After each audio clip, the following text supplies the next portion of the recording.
I think around 6 or 7 that I first went to a boxing gym. My dad took me down East Leeds Amateur Boxing Club on York Road, and I remember going in there and there were 2 lads sparring away, and it was quite a busy gym, and I just got addicted from then on. All my life's always been centred around boxing. Even in school days, all my mates know me as Josh the Boxer, Josh the Warrior. So yeah, the boxing's just been a massive part of my life.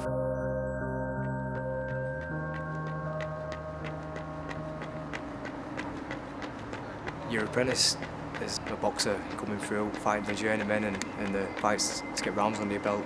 That feels like forever, and titles seem so far away.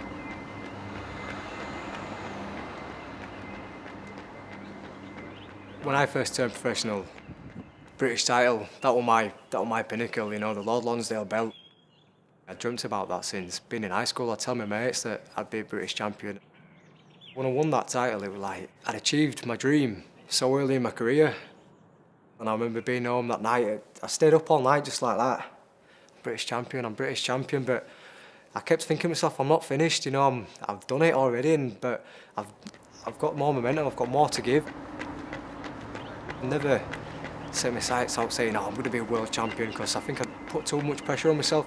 If I'm truthful, I didn't know if I would be good enough, and I didn't want to big myself up too much. But now, it's in touching distance, and we've got momentum, and the ball's rolling, that I believe that we can go on and do that.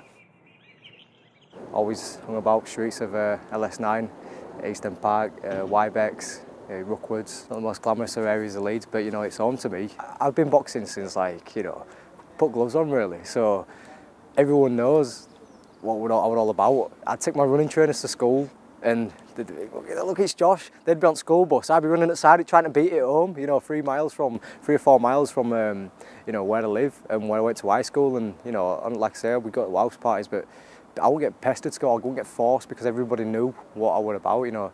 Like I said, I've said before in one of my school reports, where will you be in 10 years' time after you left school?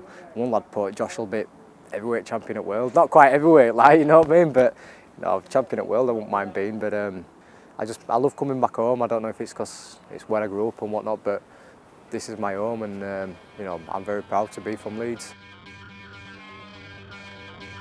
Coach. Coach. Coach. 3, 4. Second lap now. Chuck jumps. 9, 10, 7, 8. March is next. 5. Go. 2. Right side. Good. 2, 3, 4, 5, 6. 30, 9, 10, 11, 12, 13, 14, 12, 13. Paddle. 2, 4, 6. 4. Go on, Josh, you're on time. Well in, 30.39. Ooh. That's your new best time. Thank you.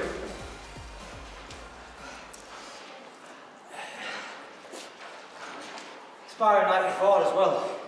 Not bad, is it? Yeah, especially at this point, coming up to a fight now, is when you've been working really intense all round with all your trainers. Yeah.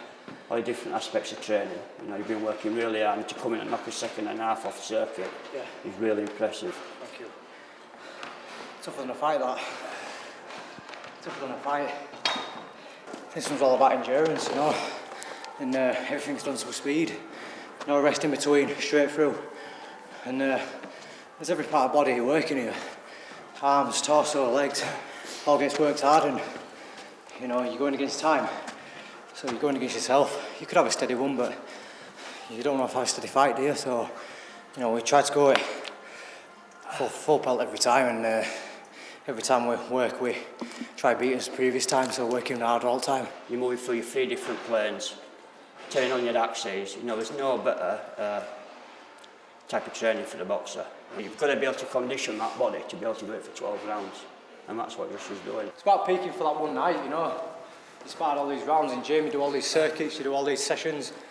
At the end of the day, it's that 36 minutes, on that one night, what makes the difference, You've got to get it right there, you've got to peak at that week. So, you can have a bad spy, you can have a good spy, you can have a good circuit, you can have a bad circuit, but all comes down to being able to be in your top form for that one night. It's funny really. 10, 12 weeks comes down to, you know, an hour's work, but it's the sport we're in. It's what we do. That's why we love it. Leeds, aren't we? Hey up, pal. Can you hear me? Where are you? Oh, you're Seacroft. All right, I'm about 5-10 minutes away. Top man. It's the casual boxing fan. They don't realise that you still deliver tickets. I mean, promoters put the shows on, but it's a fighter's job to sell tickets, and you know, otherwise you're fighting on away shows all the time. I've always done it, even when I want just fighting in Leeds. Go out and meet the people, and if they're spending money on coming to watch a fight, then I don't see why I ain't got 5 or 10 minutes to speak to them and, you know, show a bit of appreciation for the support. This is the LS9 area, and this is where I grew up, all around here. Here is where I started off my boxing career. This big building there. So we started off East Leeds Amateur Boxing Club. There it is, that day.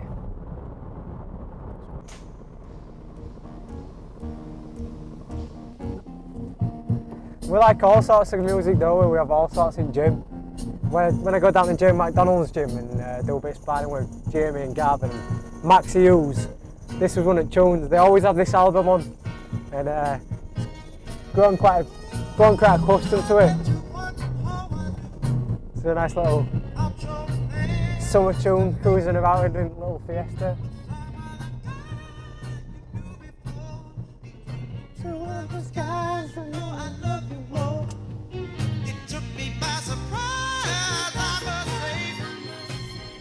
So these are them last couple what you were after, wasn't it? Oh yeah, So them 40s. no worries, mate. If you need any more, It's in there. I think there's another 100. Sorted. They'll look for it. There's in for it, mate. Can't wait. Everybody's mental for it, aren't they? Yeah. Just make sure you get boys to make plenty of noise, make it intimidating for him, and that's what we want. They're not going to know an atmosphere like it when it comes No, this time. I mean, no. you're talking, what, 9,500 nut jobs? Yeah. It's going to be a right atmosphere, Yeah, isn't it? So yeah. everybody's behind you now. Ladies and gentlemen, from Leeds, England, Josh Warrington.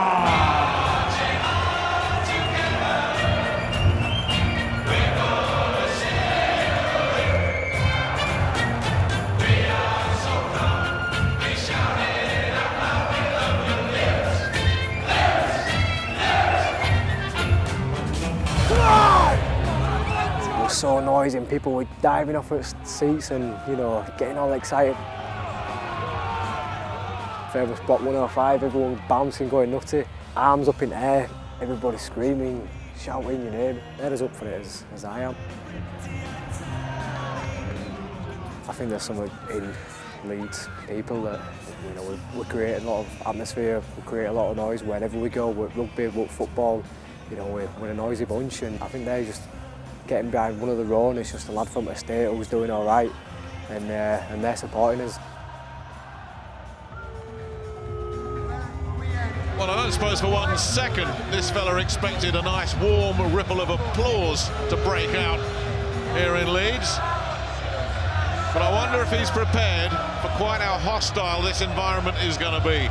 Huge night for David Daly. I think the last opponent, David Daly, I think he was spooked. You know, I watch that back and I'll watch as he's about to walk to the ring, and he's looking up at the crowd, and obviously they're not in ring with me, but he's looking up at the crowd and he's thinking, what have I come into here, you know? And he gets in the ring and he don't want to look up, you know, he don't want to look up, and I think it can spook an opponent. It's an intimidating atmosphere to come into. And Warrington here in the 4th round could go for the finish, and the place goes nuts. I feed off the energy, you know, you can be getting tired, but you've got that kind of noise and support behind you. It just gives you a kick up backside and makes you throw them arms, you know, you don't feel tired because you just use energy from the crowd. He's blasted him out, and he just went big time. That was absolutely quality from Josh Warrington. I do feel like I've got the whole city behind us, and especially with this kind of arena, it's like a coliseum, it's like the old gladiator days. How about we are the champions champions, yeah! I dreamt about doing that for weeks and weeks, you know, European title and all that stuff, especially with being from Leeds, and our little story about being European champions, it was something special for me, that. When they announced we were building this arena, I probably just turned over, and then I'd drive past it and see the progression of how it were getting built and stuff, and I used to think, one day we'll have a fight there, one day. It feels like home, just turning around and looking, this is home, this is where the Leeds Warrior fights out of.